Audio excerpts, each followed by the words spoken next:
Ok, entonces hasta aquí nosotros ya tenemos una idea bastante aproximada de qué es una CPU, qué tipo de señales utiliza, cómo es más o menos su diagrama interno de funcionamiento, qué tipo de unidades internas tiene y de qué forma, con una visión muy general todavía, si yo tengo una serie de instrucciones o de tareas que quiero que realice en forma secuencial, llamadas algoritmo y luego programa, cuando lo bajo a un lenguaje de programación, cómo hacer para que las ejecute. Todavía es una idea muy por arriba, no es algo que ustedes obviamente puedan tener como un conocimiento muy firme, es por eso que necesitamos realmente bajarlo a algo concreto y que vean de una manera mucho más específica cómo se implementa eso, para que les quede fijada la idea y realmente entiendan el concepto. Pero de entrada en esta introducción de la materia era importante que ustedes tuvieran una primera visión de qué es lo que vamos a estudiar, para que después todo lo que tenemos que estudiar, sistemas numéricos, con puertas, que no, aparentemente no tiene nada que ver con una computadora, ustedes lleguen a entender que realmente es así como se implementa una computadora. Y que tengan paciencia para llegar al tema final que va a ser ese, y que es nuestro objetivo. Pero, es una cosa interesante es que con lo que vimos, ustedes ya se dan cuenta que realmente como programadores, ustedes están arriba de esa capa, ese esquema de capas, ustedes están por ahí arriba, en el algoritmo y en el lenguaje de programación.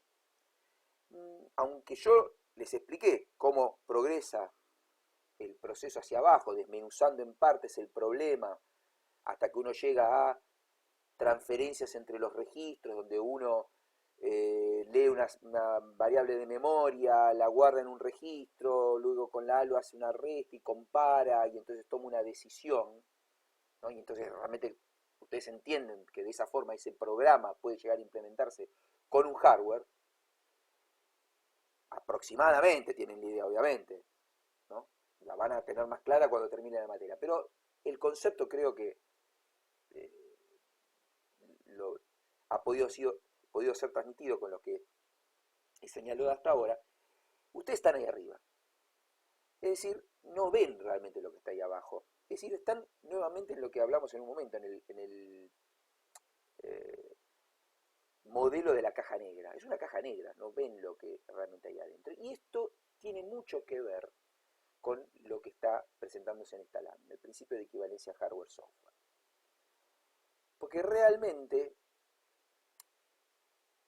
lo que podemos concluir de lo que vimos hasta ahora es que no tienen ustedes manera de saber cómo es que esa instrucción se transforma se puede ejecutar a través de qué hardware.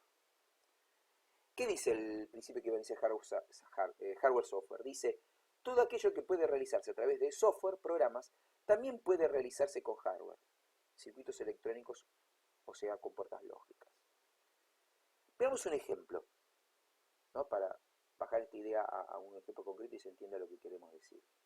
Supongamos que tenemos un microondas, otro dispositivo que pertenece al mundo de los sistemas embebidos que vimos en su momento. Tiene una CPU adentro, por cierto. Y ustedes vieron que los microondas, por un tema de seguridad, si uno aprieta el botón de calentar algo, iniciar el proceso de cocción, si la puerta está abierta no va a arrancar. Tiene que estar la puerta cerrada. Bueno, internamente tiene que haber un software o un hardware, eso es lo que queremos mostrar acá. El microondas ciertamente es un software porque tiene microprocesador adentro, que sensa que la puerta no está abierta y por ende, por más que uno apriete el botón, no tiene que iniciarse el proceso. Y esto está expresado en un lenguaje de alto nivel que dice, veamos acá abajo, encender el microondas C igual a 1, la variable C, si es 1, se enciende la cocción de microondas. Si es igual a 0, no se enciende. Solo si el usuario presionó el botón de calentar, A igual a 1. Si A es igual a 0 es que el usuario no presionó el botón, A igual a 1 es que lo presionó. Y además, con puerta AND, la puerta del microondas se encuentra cerrada. Otra variable. B igual a 0 es que se encuentra abierta la puerta. B igual a 1 es que se encuentra cerrada la puerta. Entonces tiene que ocurrir tanto que el usuario apretó el botón como que la puerta está cerrada. Solo así se va a encender la cocción. Bueno, esto es lo que está diciendo acá. Si A es igual a 1, botón presionado, y B igual a 1, puerta cerrada, entonces C igual a 1, cocción encendida. De lo contrario, cocción no encendida. Sin embargo, esto que está hecho con un software, yo lo podría hacer con un hardware, un comportante. La comportante dijimos que solo si ambas están en 1, esta entrada y esta entrada está en 1, la salida va a estar en 1. Si cualquiera de las dos o ambas están en 0, o sea, ambas en 0, ni apreté el botón y la puerta está abierta. Una sola, la puerta, apreté el botón, esto está en 1, B igual a 0, la puerta está abierta. O la puerta está cerrada, B igual a 1, pero A igual a 0, no apreté el botón. Si cualquiera de las dos está en 0, estos están en 0. Solo si las dos están en 1, acá voy a tener 1. Lo mismo que pasaba acá. Ahora bien, dijimos que esto es hardware. Ahora, ¿esto no tiene hardware? Sí, claro, esto también tiene hardware, pero es un hardware muy distinto a este que está acá. Acá es hardware puro. Acá es una mezcla de software y hardware. ¿Por qué software? Software significa blando. Hardware significa duro. Esto es fácil de modificar. Esto es difícil, duro de modificar. Yo te lo puedo modificar. Ahora vamos a ver en un rato qué podría ser la modificación. Pero acá ya también tengo un hardware. ¿Por qué? Y por el diagrama de capas que vimos. ¿Cuál sería el diagrama, el hardware de acá? Y la CPU. Acá no hay ninguna CPU, es una comportante nada más. Acá sí, tengo un hardware mucho más complejo, tengo una CPU. Esto se desmenuza, se transforma en lenguaje de máquina, en código de máquina, lenguaje assembler, código de máquina, y en definitiva hay una CPU donde A igual a 1, B igual a 1, C igual a 1 son variables de memoria que entran a los registros, y entonces tiene que estar las instrucciones de código de máquina para que se transfieran los registros, para que haga la comparación, etcétera, etcétera, etcétera, todo lo que vimos en el ejemplo de la lámpara. Entonces acá hay un hardware, pero es una mezcla de hardware y software. Entonces fíjense, cuando ustedes tenían la máquina de lavar, volviendo al ejemplo que vimos de los sistemas embebidos, tienen dos máquinas de lavar, una hecha puramente con hardware, otra hecha con software, y las dos funcionan igual, ustedes no tienen manera de saber cuál tiene una CPU y cuál tiene un hardware adentro. Ahora, sí se van a dar cuenta el día que uno quiera modificar la forma de funcionamiento de la máquina de lavar o del microondas. ¿Por qué uno se va a dar cuenta? Porque si yo quiero modificar el software, como el nombre lo indica, blando, supongamos que yo quiera agregar una condición más para que se encienda la cocción. No sé, que verifique que los circuitos internos de microondas están andando bien o lo que sea. Inventemos. Pero es una condición que vamos a llamar D igual a 1. Simplemente agrego acá esa condición en el lenguaje de alto nivel. Voy a hacerlo pasar de nuevo por el compilador que lo va a transformar en un lenguaje de máquina, en unos y ceros, y lo modifico la memoria.